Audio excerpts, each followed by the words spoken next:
विशिष्टाद्वैत के प्रवर्तक हमारे जगत गुरु रामानंदाचार्य भगवान ने वेदांत की अद्भुत व्याख्या की है। शंकराचार्य और रामानंदाचार्य इन लोगों ने तो भाष्य किए हैं, परंतु हमारे स्वामी जी का जीवन ही एक वेदांत है।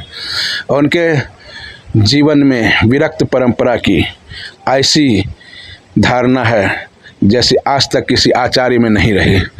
वेदांत भाष्य करने की अपेक्षा अपने जीवन को वेदांत बनाओ।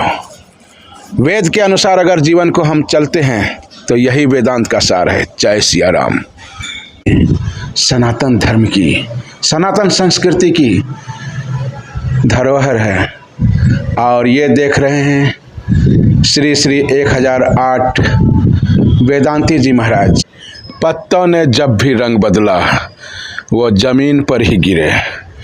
ठीक इसी प्रकार जीव जब भी भगवान से विमुख होता है तो वो नीचे की ओर जाता है, अधोमुख होकर पतन की ओर जाता है।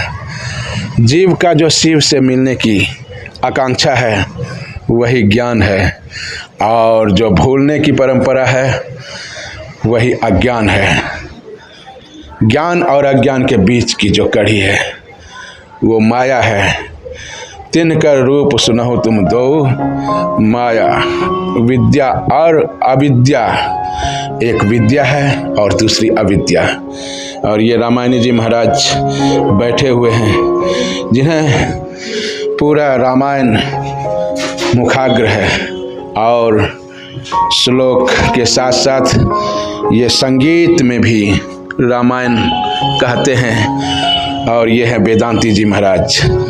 इनकी कथा सतत निरंतर वृंदावन से लेकर गुजरात जामनगर तक जा रही है और ये हमारे विरक्त मंडल के अध्यक्ष दोनों आमने सामने हैं।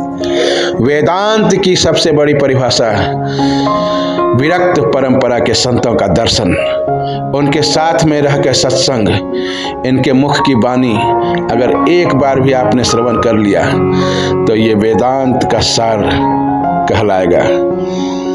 उप मतलब समीप होता है, देश मतलब निवास, समीप में निवास करना ऐसे संत महात्मा के जो 100 वर्ष की आयु पूर्ण करने वाले हैं, ज्ञान वृद्ध वयोवृद्ध।